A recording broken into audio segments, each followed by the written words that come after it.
Dear student, बहुत स्वागत है आपका मेरे चैनल मैथ्स विद प्रदीप में। हम लोग आ गए हैं चैप्टर 12 में। ये चल रहा है क्लास 7 की मैथमेटिक्स। चैप्टर 12 है बीजीय व्यंजक। बीजीय व्यंजक मतलब हुआ अलजेब्रिक एक्सप्रेशन। तो अलजेब्रिक एक्सप्रेशन आपने देखा होगा क्लास 6 में भी ऐसा ही एक चैप्टर आया हुआ था। तो उस चैप्टर में क्या होता है कि तमाम सारी बातों को बीजीय व्यंजक के माध्यम से एक समीकरण बना दिया जाता है और समीकरण बना के उसे सॉल्व कर दिया जाता है। तो उससे क्या होता है, अननोन नंबर को प्राप्त करने का तरीका मिल जाता है। तो इसमें बहुत सारी चीज़ें तो एकदम पुरानी सी हैं जो आप पहले से पढ़ चुके हैं। एक बार हम उसको दोहराते हैं। एक्सरसाइज, पहले चैप्टर का नाम डालते हैं बीजीय व्यंजक। ये एक्सरसाइज है 12.1। एक्सरसाइज 12.1 है। इसमें ऐसे लिखा हुआ है, पहला क्वेश्चन का फर्स्ट, निम्नलिखित स्थितियों में चरों, अचरों और अंकगणितीय संक्रियाओं का प्रयोग करते हुए बीजीय व्यंजक प्राप्त कीजिए। अब जो लिखा रहेगा उसके तुलना में हमको एक बीजीय व्यंजक प्राप्त करना। जैसे संख्या y में से z को घटाना। संख्या y में से z को घटाना है, अर्थात हम लिखेंगे y माइनस जेड। बस y माइनस जेड, ये हमारा पहला बीजीय व्यंजक प्राप्त हो गया। बस जो हिंदी में लिखा है उसी बात को हम समीकरण में लिखते हैं। दूसरा इसमें कहा गया है संख्याओं x और y के योग का आधा। संख्याओं x और y के योग का आधा, आप इसको आधा मतलब बटा दो होता है। आप चाहें तो 1/2 कॉमन भी ले सकते हैं, ऐसे x प्लस वाई कर सकते हैं। तो ये आपका बन गया दूसरा। तीसरा पढ़ते हैं तो इसमें लिखा है कि संख्या z को स्वयं उससे गुणा किया जाए। यानी संख्या z को स्वयं उससे ही गुणा किया जाए, यानी z से ही गुणा किया जाए। तो क्या बन जाएगा, z² बन जाएगा। फिर लिखा है चौथा पॉइंट में कहा गया कि संख्याओं p और q के गुणनफल का 1/4, p और q के गुणनफल का 1/4 यानी बटा 4, आप इसको 1/4 xy लिख सकते हैं, एकदम लिख सकते हैं। ऐसे ही अगला सवाल है आपका पांचवा देखते हैं। तो दो संख्याओं x और y के वर्गों को जोड़ा जाता है। यानी कि x के वर्ग को और y के वर्ग को जोड़ा जाता है, यानी प्लस कर दिया जाता है। ये आपका 5वां पॉइंट मिल गया। आइए 6वां देखते हैं। 6वां में लिखा है संख्याओं m और n के गुणनफल के 3 गुने में संख्या 5 जोड़ना। m और n के गुणनफल के 3 गुने में, देखो m और n के गुणनफल के 3 गुने में 5 जोड़ना, ऐसे। यानी इसको हम क्या लिख सकते हैं, 3mn। ऐसे mn का गुणा 3 से होगा तो ऐसे लिखा जाएगा 3mn + 5 बन जाएगा। ऐसे ही आप देख रहे हैं कितनी छोटी छोटी बातें हैं। इतनी छोटी बातें आप बहुत आराम से समझ सकते हैं। 7वां में लिखा है 10 में से संख्याओं y और z के गुणनफल को घटाना है। 10 में से घटाना है y और z के गुणनफल को घटाना है, ऐसे। यानी आप लिख सकते हो 10 - yz। ये तो यानी कि हिंदी में जो लिखी हुई बातें हैं उसको हम अलजेब्रा में कैसे लिखते हैं वही बताने की कोशिश किया जा रहा है। अब इसका आखिरी पॉइंट है 8वां, संख्याओं a और b के गुणनफल में से उनके योग को घटाना। देखो x और y के गुणनफल, x और y नहीं, a और b है। मैं बार बार क्यों गलती कर रहा हूँ। देखो a और b के गुणनफल में उनके योग को घटाना। देखो a + b, ऐसे। यानी इसको हम लिख सकते हैं ab माइनस ब्रैकेट में a + b। तो इस तरह से हम जब लिखते हैं तो आप देख रहे हैं कि जो हमने हिंदी में बोला था उन सब चीज़ों को हमने बीजीय व्यंजक में व्यक्त कर दिया। अब व्यक्त करने से क्या होगा कि इससे फिर इसे आगे चलकर लगाएं। दूसरा क्वेश्चन है इसमें कि निम्नलिखित व्यंजकों में पदों और उनके गुणनखंडों को छांटिए। पदों और उनके गुणनखंडों को पेड़ आरेख द्वारा दिखाइए। पेड़ आरेख का मतलब हुआ कि सबको एकदम अलग अलग लिख देना। जैसे दूसरा का अगर हम पहला देखें क्वेश्चन ए, तो ये लिखा है x-3। अगर हम एक ऐसे पेड़ बनाएं x-3 का, तो ऐसे और ऐसे करके हम ए जगह x लिख सकते हैं और ए जगह -3 लिख सकते हैं। अलग अलग कर दीजिए एकदम, इसी को पेड़ आरेख कहते हैं। अगर हम दूसरा देखें बी, तो इसमें लिखा है 1 + x + x², 1 + x + x²। अगर आप इसको पेड़ में बनाएंगे तो इसमें 3 लाइनें खींचनी पड़ेंगी। यहाँ पे 1 लिखेंगे, यहाँ पे x लिखेंगे और यहाँ पे x गुणा x लिखेंगे। अलग अलग कर देंगे कि इससे ये पता चल जाए कि किन से मिल करके ये बना हुआ है। तीसरा अगर हम सी देखें, तो सी में बना हुआ है y - y²। तो इसको जब आप अलग अलग करेंगे तो एक में तो y बन जाएगा और एक में बनेगा -y × y, या ये माइनस इसमें रख सकते हैं, कोई बात नहीं, दोनों का गुणनफल -y² ही हो जाएगा। सी के बाद अब देखते हैं डी। डी में लिखा हुआ है 5xy² + 7x²y। अब इसको जब आप बनाएंगे तो 2 भाग बना सकते हैं। तो ये क्या बनेगा 5 × x × y × y ना, पूरा खोल दीजिए, और ये बनेगा तो 7 × x × x × y × y, क्योंकि 2 बार y है और 2 बार x है। एकदम बिल्कुल खोल दीजिए पूरा। जब पूरा खोल देंगे तो ये दिखाई पड़ जाएगा कि किन किन चीज़ों से मिल करके ये समीकरण बना हुआ है। उनके सारे पद को अलग कर देना है। डी तक हम लोग देख चुके हैं, आइए ई देखते हैं।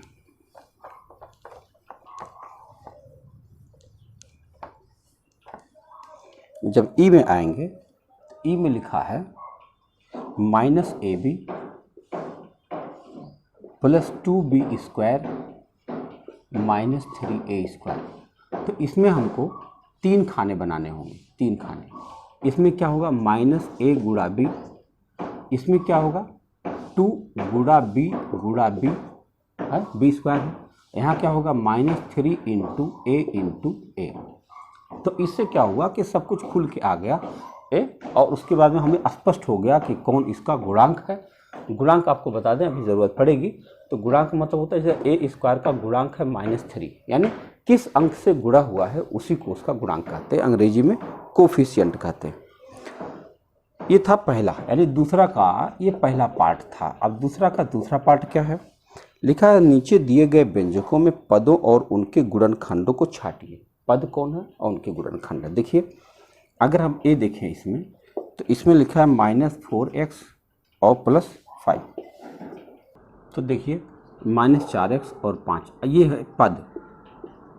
और क्या कहना था कि पद है और व्यंजक है, इसको हम कह सकते हैं व्यंजक, है ना, व्यंजक। और यहाँ पे उनके हो जाएंगे पद और यहाँ पे हो जाएंगे उनके गुणनखंड। गुणनखंड आप ऐसे करके आप अलग अलग कर सकते हैं। इसमें पद देखें तो इसमें 2 पद इस्तेमाल किए गए, -4x और 5, 2 पद इस्तेमाल किए गए। और गुणनखंड इनके कौन कौन है, -4 है, x है और 5, अलग अलग। ये इनके गुणनखंड, यानी अलग अलग टुकड़े कर दिया। गुणनखंड का मतलब होता है ब्रेक इनटू स्मॉलर पार्ट। अगर हम इसमें देखते हैं बी, तो बी के अंदर दिया गया है -4x और +5y, ये व्यंजक है। इसके 2 पद लिए गए हैं, एक पद है -4x और एक पद है 5y। अब इसको हम और टुकड़ा करेंगे अलग अलग, तो -4 हो जाएगा, x हो जाएगा, 5 हो जाएगा और y हो जाएगा। ये इनके एकदम अलग अलग ब्रेक कर दिया इसको। सी में अगर हम देखते हैं तो ये लिखा है 5y + 3y²। अब इसमें पद 2 लिए गए हैं, एक 5y पद है और एक पद है 3y²। अब इनको अलग अलग कर लीजिए, 5 कर दीजिए, y कर दीजिए, 3 कर दीजिए और y कर दीजिए और फिर y कर दीजिए, अलग अलग कर दिए सबको। तो ये इनके टुकड़े टुकड़े हो जाते हैं। कहने का तात्पर्य हुआ, ये बताने के पीछे उद्देश्य ये है कि आपको यह पता चले कि किन किन चीज़ों से मिलकर एक व्यंजक हम लोग बना पाते हैं। उनके चिन्ह को ध्यान रखना है और चिन्ह के माध्यम से हम कैसे हम एक व्यंजक बना ले जाते हैं, उसी को ब्रेक करके दिखाया जा रहा, जिससे आने वाली क्लासेज में जब बड़े पद मिले तो आपको सोचने में समस्या ना पैदा हो। अब चलते हैं डी। डी में देखते हैं क्या लिखा है। तो डी में लिखा है X Y plus 2x square Y square. तो अब इसको आप अलग अलग करेंगे, दो पद लिया गया है एक्स वाई और 2x स्क्वायर वाई स्क्वायर लिया गया। अब इनको अगर हम अलग अलग करेंगे क्या करेंगे, x है, y है, 2 है, फिर x है, फिर x है, फिर y है, फिर y है। इतनी चीज़ों से मिल करके ये हमारा व्यंजक बना। डी के बाद में ई देखते हैं। ई में लिखा हुआ है पी क्यू प्लस क्यू। तो आप देखिए इसमें भी दो पद लिए गए हैं, एक पी क्यू पद है, एक क्यू पद है। अब इनको अलग अलग करेंगे तो पी करेंगे, फिर क्यू करेंगे, फिर क्यू करेंगे। 3 पद है, छोटे छोटे टुकड़े मिलकर के ये बना हुआ है। एफ में आइए, एफ में लिखा है 1.2, पॉइंट नहीं है ये गुणा है, ए बी माइनस 2.4, नहीं यार ये पॉइंट ही है, बी प्लस 3.6 ए। देखो इसमें 3 पद लिया गया, 1 पद, 2 पद, 3 पद, यानी 3 पदीय व्यंजक है ये। जानते हो प्लस और माइनस से पद अलग होते हैं। तो इसके अगर हम पदों को लिखेंगे तो लिखेंगे 1.2 ए बी एक पद हुआ, 2.4 बी दूसरा पद हुआ और 3.6 ए तीसरा पद हुआ। अब इनको जब हम अलग करेंगे, आप इनको सिंबल के साथ भी लिख सकते हैं, यहाँ माइनस रखना चाहिए क्योंकि दूसरा पद नेगेटिव है। अब इनको अलग अलग करेंगे तो 1.2 हो गया, ए हो गया, बी हो गया, फिर माइनस 2.4 हो गया, फिर बी हो गया और फिर 3.6 हो गया और ए हो गया। इतने सारे पदों से मिलकर ये हमारा व्यंजक बना हुआ है एफ। जी देखते हैं। जी में लिखा हुआ है 3/4x और प्लस 1/4। तो इसको हम अगर पद अलग करें, दो पद इसमें लिए गए हैं, 3/4x और 1/4, दो पद लिए गए हैं। अब इन दोनों पदों को अलग अलग अगर लिखेंगे तो लिखेंगे 3/4 कामा x कामा 1/4, एकदम टुकड़े टुकड़े कर दीजिए। और आखिरी दिया है h, वो भी देख लें। उसमें लिखा है 0.1 P square plus 0.2 Q square. तो इसको आप देखें, दो पद दिए गए हैं, पहले 0.1 है, पी स्क्वायर है एक पद, और दूसरा पद लिया गया है 0.2 और क्यू स्क्वायर। अलग अलग करेंगे तो 0.1 कामा पी कामा पी कामा 0.2 कामा क्यू। तो आप देख रहे हैं कितने आसानी से, यानी कुछ कठिन नहीं है, कठिनाई नहीं है, बल्कि यह आपको पता चल जाएगा कि कोई समीकरण किन किन चीज़ों से मिलकर बना हुआ है। तो जिससे आने वाले समय में जो एक्सरसाइजेज मिलेंगी, हो सकता है वो बड़ी हो, तो उनको हल करने में फिर आपको समस्या नहीं रह जाएगी। ये सिखाने की एक प्रक्रिया है। दरअसल NCERT जो है वो सबसे ऑथेंटिक समझा जाता है अपने देश के अंदर में, और उसके अंदर जो नॉलेज है एकदम बेसिक है, यानी किसी बच्चे को कैसे सिखाया जाए उस तरह से लिखा हुआ है। इसीलिए मैंने NCERT को ध्यान दिया कि जिससे आपको एकदम बेसिक नॉलेज हो ही जाए। ठीक है, मैंने कोई और बोर्ड इसीलिए नहीं लिया। आगे लीजिए, तीसरा क्वेश्चन आ जाता है। तीसरा प्रश्न है इसमें, निम्नलिखित व्यंजकों में पदों के संख्यात्मक गुणांकों जो अचर ना हो की पहचान कीजिए। देखो, पहला लिखा है 5 - 3t स्क्वायर। फिर से एक बार सवाल सुनिएगा।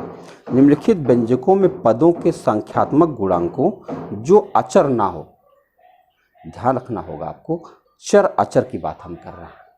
आपको बताया था हमने कि चर माने वो राशियां होती हैं जिनके मान बदलते रहते हैं, जैसे ABCD XYZ, ये है चर मान होता है। और जो संख्या होती है 1 2 3 4 5, ये संख्याएं जो है अचर कहलाती हैं। तो हमें क्या करना है कि ऐसा चीज़ ढूंढना जो अचर ना हो, यानी चर हो। तो देखो इसमें 5 जो है तो अचर है। अचर का मतलब फिक्स है, 5 बदल नहीं सकता, लेकिन इस 3 का मान बदल सकता है। यानी इस व्यंजक का मान इसलिए बदल सकता है कि t का मान अगर हम 1 रखेंगे तब इसकी वैल्यू कुछ और है, t का मान हम 2 रखेंगे तब इसकी वैल्यू कुछ और है, t के मान हम 3 रखेंगे तब इसकी वैल्यू कुछ और है। तो जो अचर ना हो, तो इसमें अचर कौन नहीं है? 3, ये अचर नहीं है। देखा आपने, ये कहने की कोशिश किया जा रहा। दूसरा में अगर हम लेते हैं तो दूसरा में दिया गया है 1 + t प्लस टी स्क्वायर और फिर प्लस टी क्यूब।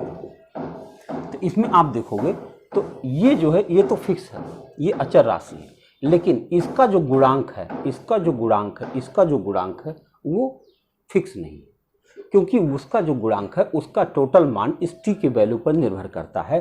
तो आप इसमें लिख सकते हैं इसका गुणांक 1, इसका गुणांक 1, इसका गुणांक 1। ये अचर राशि नहीं है, अचर राशि ये वाला 1 है। इसके जो गुणांक होते हैं वो अचर नहीं होते, क्योंकि उनके मान बदलते हैं। इन टी के वैल्यू बदलते जाइए तो उसके मान भी बदलते चले जाएंगे। तीसरा पॉइंट दिया गया है x plus 2y xy 2xy plus 3y। अब आप देखो तो इसमें एक भी अचर राशि नहीं है, सब चर राशियाँ। देखो इसके बदले आप 1 लिख सकते हो, यहाँ 1 है, ये है इसका 2 है और इसका 3 है। तो ये दो राशि, जो तीनों राशियाँ आपको नज़र आ रही हैं, ये इनके मान पर निर्भर करता है। अगर कोई गिनती अकेले लिखी गई है 8, तब समझो वो फिक्स है, वो बदल नहीं सकता। लेकिन अगर वो किसी अक्षर के साथ लिखी गई है तब उसके मान में बदलाव होता रहता है अक्षर के मान के साथ। तो उसका अपना मान नहीं बदलता है, बल्कि अक्षर का मान बदलता है। तो टोटल जब आप कैलकुलेट करते हैं तब उसकी वैल्यू बदल जाती है। ठीक है ना। तो इस तरह से आपने तीसरा देख लिया। अब चौथा देखिए, चौथा में लिखा है 100m प्लस 1000n। तो आप देखें तो ये भी देखो, इसका 100 और इसका 1000, ये अचर राशियाँ नहीं है।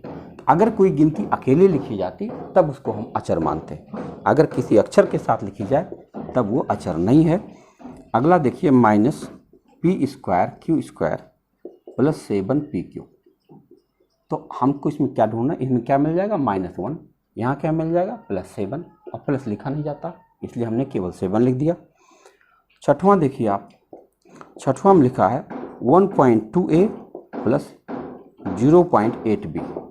तो इसको अगर हम देखें तो इसमें 1.2 मिल गया और इसमें 0.8 मिल गया, यानी इनका गुणांक हमें लिखना कुल मिलाकर के हमको केवल इनका गुणांक लिखना है। अब देखिए 7वां पॉइंट है 3.14 r स्क्वायर। तो इसमें अचर पद हमारे पास कौन सा अचर नहीं है, 3.14, क्योंकि इसमें r की वैल्यू बदलती जाएगी तो इस इक्वेशन की वैल्यू बदलती चली जाएगी। अगला है 8वां में लिखा हुआ है 2 ब्रैकेट में l प्लस b। तो इसमें हम देख रहे हैं तो हमारा जो अचर पद नहीं है वो 2 है, क्योंकि l और b का मान जैसे हम बदलेंगे तो इस समीकरण का मान बदल जाएगा। तो कुल मिला के बहुत ही बढ़िया था ये 9th एक और बचा हुआ है, वो भी देख लें। तो 0.1y प्लस 0.00y स्क्वायर। तो आप इसमें लिखोगे 0.1 और 0.001, देख रहे आप 0.001 है यहाँ पर। तो ये दोनों हमने ऐसी राशियाँ लिख दिया है जो अचर नहीं है। तो आपको मेरे ख्याल से समझ में आया होगा कि चर और अचर राशियों का कॉन्सेप्ट क्या है। आइए आगे बढ़ते हैं। बहुत मज़ेदार एक्सरसाइज इसलिए है कि आपको इन ऐसी चीज़ों से मुलाकात हो रही है जो आपको कंपटीशन तैयारी करते समय तो कभी ना मिलने वाली थी, लेकिन चूँकि बच्चों की गणित है इसलिए हर बात बताई जा रही है। चौथा प्रश्न हमारे सामने है, आइए देखते हैं। चौथा प्रश्न है कि वे पद पहचानिए जिनमें x है और फिर उसमें x का गुणांक लिखिए। चलो देखते हैं। पहला है इसमें y square x plus y। अब बताओ ये पद पहचानिए जिसमें x दिखाई पड़ रहा है, इसमें x, और फिर x का गुणांक लिखना है आपको। तो आप देखोगे x का गुणांक इसमें क्या है, y स्क्वायर। गुणांक माने होता है गुणा का अंक, यानी x का गुणा किससे हुआ है वही आपको लिख देना है, बस यही करना है। दूसरा लिखा हुआ है ये 4a है, समझिए 4a में इतने सारे सवाल हैं। दूसरा लिखा हुआ है 13y स्क्वायर और -8yx। तो आप देखो कि x कहाँ है, x इसमें नहीं है लेकिन इसमें है। अगर यहाँ पर पहचान में आ गया तो फिर x का गुणांक लिखिए, x का गुणांक हो जाएगा -8y। देख रहे हैं x का गुणा किससे हुआ है, -8y से गुणा हुआ है। तो ये है आपका सवाल एक बार फिर से देख लीजिएगा कि ऐसे पद हमको पहचानने हैं जिसमें x है और फिर उसमें x का हमें गुणांक भी लिखना है। तीसरा क्वेश्चन हमारे पास है उसमें लिखा है x प्लस वाई प्लस 2। तो इसमें हम देखते हैं तो x खाली यहाँ दिख रहा है और यहाँ नहीं दिख रहा है। तो यहाँ x है तो इसमें x का गुणांक क्या है? जब कोई अंक नहीं आपको दिखे तो उसका गुणांक 1 होता है। ध्यान रखिएगा, जब कुछ न दिखे तो समझो 1 होता है। ठीक है, तीसरा आपने देख लिया। अब चौथा देखिए। चौथा में लिखा हुआ है 5 plus Z plus Z x. तो अगर इसमें हम देखें तो x हमें इस जगह पे नज़र आ रहा है, यहाँ पे नहीं नज़र आ रहा। तो x यहाँ नज़र आ रहा है, ये दिख गया। अब x का हमें गुणांक निकालना है। x का गुणांक है प्लस जेड। ठीक है, ये प्लस जेड का इसके अंदर से गुणा किया गया। अगला देखते हैं पाँचवा पॉइंट। पाँचवा में लिखा है 1 प्लस एक्स वाई। तो अब हम देखते हैं कि यहाँ दो जगह पे x हमको नज़र आता है। एक x यहाँ पर दिख रहा है, एक x यहाँ पे दिख रहा है। तो इस x का गुणांक अगर हम ढूंढेंगे तो इस x का गुणांक तो 1 आएगा और इस x का गुणांक y आएगा। देखा आपने, दोनों के गुणांक लिखने थे। छठा जो है हमारे पास सवाल है वो लिखा है कि 12x y² प्लस 25। तो अगर हम देखते हैं तो इसमें x हमें यहाँ नज़र आता है। तो x का गुणांक क्या दिख रहा है? 12 दिख रहा है और y² दिख रहा है। तो आपका उत्तर हो जाएगा 12y²। यानी x गुणा किससे हुआ है? 12 से हुआ है और y² से हुआ है। वो मैंने पूरा लिख दिया और छठा तक हो गया। ये चौथा का ए पार्ट था। अब चौथा का बी पार्ट देखते हैं। बी पार्ट में लिखा कि वे पद पहचानिए जिसमें y² है और फिर इसमें से y² का गुणांक लिखना है। आइए देखते हैं, इसी तरह का सवाल है। तो इसमें पहला है 8 माइनस xy²। तो हम देखते हैं कि y² ये है, इस यहीं पर मिलेगा और y² का गुणांक क्या है? -x है। देख रहे हैं, -x हो गया। दूसरा पॉइंट देखिए। दूसरा में लिखा है 5y² प्लस 7x। तो यहाँ पर हम देखते हैं कि इस जगह हमें y² दिख रहा है और y² का गुणांक जब हम ढूंढते हैं तो आता है 5। y² का गुणा 5 से हुआ। तीसरा पॉइंट देखते हैं। तीसरा में लिखा है 2x² y minus 15xy² plus 7y²। अब आप यहाँ देख रहे हैं कि दो जगह पे y दिख रहा है, यहाँ पे y² दिख रहा है और यहाँ पे y² दिख रहा है। हमें केवल y² ढूंढना है। तो y² का गुणांक इस जगह पे होगा -15x और y² का यहाँ पर होगा 7। ठीक है, तो हम लोगों ने क्या ढूंढा कि y² कहाँ था और उसका फिर गुणांक क्या है। चौथा क्वेश्चन आपने देख लिया। अब आइए पांचवा सवाल की तरफ चलते हैं।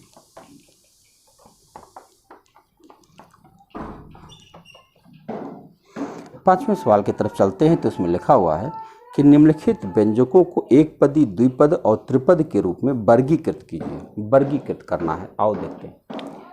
पांचवा प्रश्न है उसका पहला समीकरण दिया गया है 4y - 7z। देखो दो पद लिया गया, एक पद ये है, एक पद ये है। तो आप इसको द्विपद लिख सकते हैं। द्विपद है ये, दो पद उसके अंदर है। आपको एक चीज़ बता दें, प्लस और माइनस से ही पद अलग होते हैं, गुणा और भाग से पद अलग नहीं होते। ये बहुत ज़रूरी है, ये आपको यहाँ पर बहुत आसानी से मिलने वाला है। दूसरा है केवल y² लिखा, तो ये क्या कह देंगे इसको? एक पदीय है। क्लियर। तीसरा यहाँ पर देखो क्या लिखा है। तीसरा पॉइंट में है x + y - xy है। देखो एक पदीय है, एक पदीय है, एक पदीय है। इसको हम क्या लिख सकते हैं? त्रिपद है, तीन पद का है। चौथा अगर हम देखते हैं तो केवल 100 लिखा है। केवल 100 क्या है? एक पद है ना, एक पद खाली है। फिर पांचवा में चलते हैं। पांचवा पॉइंट है हमारे पास AB - A - B। ये कितने पद दिख रहे हैं? एक पद, दो पद, तीन पद। हम यहाँ लिख देंगे ये त्रिपद है। खाली बता देना है कितने पद का है, मैंने कुछ करना नहीं है, खाली पद बता देना है। पांचवा के बाद देखो छठा आया आपका, लिखा 5 - 3t। आपको कितने पद दिख रहे? एक पद ये है, एक पद ये है। आपका उत्तर हो जाएगा द्विपद। सातवां देखिए, सातवां में लिखा हुआ है 4p² - 4pq²। आपको कितने पद दिख रहे हैं? एक पद ये दिख रहा है, एक पद ये दिख रहा है। आपका उत्तर हो जाएगा द्विपद। ठीक। 8वां देखिए, 8वां में लिखा 7 एक पद माना जाएगा। हालांकि इनके बीच गुणा का निशान है, लेकिन तब भी आपको एक पद कहा जाता है। मैंने आपको बताया कि पद जो है केवल प्लस माइनस से अलग होते हैं, गुणा भाग से नहीं होते। तो आपने देख लिया 7वां। अब 8वां देखते हैं, 9वां। 8वां था ये, 9वां हमारे पास है z² - 3z + 8। आप ध्यान से देखेंगे तो एक पद, दो पद, तीन पद, ये है त्रिपद, यानी तीन पदों का समीकरण। और 10वां देखेंगे तो ये है a² + b²। इसमें आप दो पद देख रहे हैं तो यहाँ पर लिख देंगे द्विपद। खाली आपको यही बताना था। 11वां एक और है, उसमें लिखा है z² + z। इसमें भी आपको द्विपद दिख रहा है। देखो एक पदीय है, एक पदीय है। तो यानी इसमें सिर्फ ये छांटना था कि ये कितने पदों का व्यंजक है, यह आपने छांट लिया। क्रम देखिएगा। अब इन क्रमों का जो लाभ मिलना है, वो लाभ जब आपके सामने होगा तब आपको समझ में आएगा कि यार इतनी छोटी छोटी बात क्यों बताई गई थी, उसके पीछे क्या मंशा रही होगी। मंशा यही रही होगी कि सारे सवाल अब आप आराम से कर ले जाएं। इसका छठा क्वेश्चन है। छठा में लिखा है कि बताइए कि दिए हुए पदों के युग्म समान पदों के हैं या असमान पदों के, यानी लाइक टर्म और अनलाइक टर्म ढूंढना है। तो आपको क्या कहना है, पहला है 1 और 100। देखो ये भी अंक है, ये भी अंक है, तो इसको क्या कहेंगे, समान पद कहेंगे। समान पद इसलिए है कि इनको जोड़ना आसान है, जोड़ लेंगे तो 100 + 1 101 हो जाएगा। घटाना है तो घटा भी सकते हैं, यानी जब इनको कैलकुलेट करके एक पद बना दिया जाए जोड़ घटाना करके, तो समझो वो समान पद है। और अगर जोड़ घटाना करके आप एक पद ना बना पाएँ तब वो असमान पद कहलाते हैं। आइए देखते हैं दूसरा क्वेश्चन देखें तो लिखा है कि -7x और 5/2x। देखो ये समान पद कहलाते हैं क्योंकि इनका भी x है, इनका भी जो अचर वैल्यू है ये भी समान, इनको जोड़ा जा सकता है या घटाया जा सकता है। कैलकुलेट कर लेंगे तो एक पद बन जाएगा, इसलिए इनको हम समान पद कहते हैं, समान पद। ठीक है। तीसरा अगर हम आते हैं तो तीसरा में लिखा है कि -29x और फिर -29y। देखो ये अलग अलग पद है, ये 29x और 29y जुड़ेगा नहीं, ये दो पद हमेशा बना रह जाएगा, तब इसको आप लिख देंगे असमान पद। असमान का मतलब होता है ये जुड़ नहीं सकता आपस में, ये बना रहेगा ऐसे ही। ठीक है। अगला देखते हैं चौथा में लिखा है 14xy और 42yx।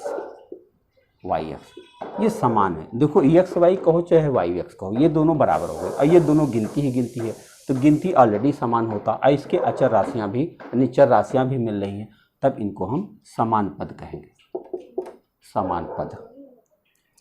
आगे है पाँचवां नंबर पर है 4m² और 4mp²। देखो ये अलग है, इसलिए अलग है कि यहाँ m², यहाँ m अकेला है, यहाँ p², यहाँ p अकेला है। आप जोड़ेंगे घटाएंगे दो पद बन जाएगा, एक पद में नहीं आ पाएगा, तब इसका नाम हो जाएगा असमान पद। असमान का मतलब जोड़ने पर वो एक नहीं हो रहा है। अब आपका छठा आ रहा है, इसमें लिखा हुआ है कि 12xz और 12x²z²। बिल्कुल असमान पद है, बिल्कुल एक समान नहीं है कि गिनती तो मिल रही है लेकिन इसके ये चर राशियाँ नहीं मिल पा रही हैं, इसीलिए इसको भी हम लोग असमान पद कहेंगे। तो देखिए कितना बढ़िया आसानी से आप समझ में आ गया कि समान पद किसे कहते हैं और असमान पद किसे कहते हैं। 7वां अब सवाल शुरू होने जा रहा है और वो आखिरी प्रश्न है इस एक्सरसाइज का। देखिए 7वां में लिखा है कि समान पदों को छांटिए। समान पद कौन कौन है और उनको छांटना है। और देखते हैं एक, पहले सारे पद लिखता हूँ, -xy² -4yx², फिर 8x², फिर 2xy², फिर 7y, फिर बहुत बड़ा है भाई -11x², फिर आगे लिखना है -100x, फिर -11y(x), फिर 20x² आपको इसमें से समान, अरे अभी और भी है, -6x² और है, फिर है कामा y, फिर कामा है 2xy और फिर है 3x। इतने सारे पद दिए गए हैं, इसमें से आपको समान पदों को ढूंढना, कहाँ मिलेंगे। अब इनकी चर राशियों को लीजिए, xy², यहाँ आपने देख लिया, तो xy² और कहाँ दिख रहा है, यहाँ दिख रहा है, और कहीं xy² दिख रहा नहीं है, नहीं है, नहीं है, तो ये दोनों समान पद कहलाएंगे। यानी हम लिख सकते हैं -xy² और फिर ऐसे कामा लगा के 2xy², ये दोनों जो है यहाँ से लेकर यहाँ तक एक समान पद माने जाएंगे। अब अगर हम यहाँ देखते हैं कि ये x² है, yx² है, तो yx² और कहाँ है, देखो yx² यहाँ भी दिख रहा है, दिख रहा, और कहीं yx² नहीं दिख रहा है, तो इसका मतलब हुआ कि ये दोनों आपके एक समान पद माने जाएंगे। यानी -4y² 4yx² और 20x² ये एक पद माने जाएंगे, समान पद हैं ये। हम इसको पैकेट बना बना के लिखते रहे। अगला यहाँ है 8x², और कहाँ है x², यहाँ है x², और कहाँ है x², यहाँ है x², तीन जगह मिला, ये तीनों एक समान पद माने जाएंगे। मैं यहाँ लिख रहा हूँ -8x², फिर -11x² और फिर -6x², ये तीनों एक समान पद माने जाएंगे। और क्या बच रहा हमारे पास, y दिख रहा, देखो 7y यहाँ दिख रहा, तो और कहीं y दिख रहा, एक y यहाँ दिख रहा, और कहीं y दिख रहा नहीं दिख रहा, तो आपके पास 7y मिल गया और y मिल गया, ये एक पद में आ गया। और क्या बचा हमारे पास, x ढूंढो, एक x यहाँ हमें दिख रहा है, एक x यहाँ दिख रहा है और एक x हमें यहाँ दिख रहा है, तो इन तीनों को हम एक साथ ले सकते हैं, -100x, और फिर लिख सकते हैं माइनस, एक यहाँ दिखा था और कहाँ दिखा था, x यहाँ नहीं दिखा था, ये तो yx है भाई, yx नहीं लेना, और ये हमको लेना है 3x, ये एक पद में आ गया। ठीक, अब हमारे पास क्या बचा है, xy, देखो 2xy यहाँ ले लेंगे और 11xy यहाँ ले लेंगे, देखो 2xy यहाँ ले लेंगे और 11-11yx यहाँ ले लेंगे, ये समान पद कहलाते हैं। अब हमने छांट लिया है, आओ अब इसे चेक करते हैं। कैसे चेक करेंगे, यहाँ के सारे पद गिनेंगे और इसके सारे पद गिनेंगे, अगर सारे पद बराबर हो गए तो ये पता चल जाएगा कि हमने कोई पद छोड़ा नहीं है। 1 2 3 4 5 6 7 8 9 10 11 12 13 पद हमारे पास है। आओ देखते हैं, 1 2 3 4 5 6 7 8 9 10 11 12 13 पद हमारे सामने आ गया, यानी हम लोगों ने समान टर्म छांट लिया। एक और छांटना है, इतना ही बड़ा है, वो भी थोड़ा जगह बना लेता हूँ। बी, लाइक टर्म ढूंढना, इसको अंग्रेजी में लाइक टर्म कहते हैं। लाइक टर्म ढूंढने से क्या होता है कि जोड़ घटाना उन्हीं से केवल पॉसिबल होता है। अभी जब अगली एक्सरसाइज में जोड़ घटाना मिलेगा तो इसकी बड़ी आवश्यकता पड़ेगी। 10pq 7p 8q -p² -7qp -100q 100q -23 12q² p² कामा -5p² 41 240 नहीं 2405qp 78qp और है 13p² qp² 701p²। इतने पद दिए गए। अब इनको हमें अलग अलग मैंने इकट्ठा करना है कि समान टर्म कौन कौन है। देखो ये 10pq है और कहीं pq दिख रहा, ये 7pq है और कहीं pq दिख रहा, यहाँ दिख रहा 78qp है और कहीं नहीं है। तो तीन पद हमारे सामने आ गए, मैं लिख दूंगा 10pq -7 QP और 78 QP, ये एक पद में आए, इनको मैंने पैक कर दिया। ये तीनों पद मैंने काट भी दिया जिससे काउंटिंग में गड़बड़ी ना होने पाए। अगला अगर हम देखें तो यहाँ में जो 7P दिख रहा है और कहाँ कहाँ अकेले P दिख रहा है वो ढूंढना है, खाली P ढूंढना। यहाँ देखो एक P यहाँ नज़र आ रहा और कहीं केवल P दिख रहा नहीं दिख रहा, तो हम ले लेंगे 7P और 2405P, ये एक साथ हो जाएगा। तो इनको भी अब हम हटा देते हैं।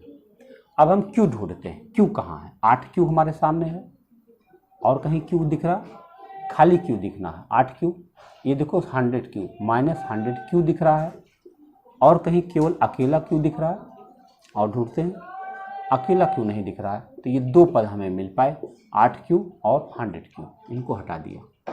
अब हमारे पास आ रहा है -P² Q², और कहाँ कहाँ है? एक यहाँ आपको नज़र आ रहा है, एक यहाँ नज़र आ रहा है और कहीं नहीं नज़र आ रहा है। हमको P² Q² दोनों चाहिए, तो हमें सिर्फ दो जगह दिख रहा है, -P² Q² और 12Q² P²।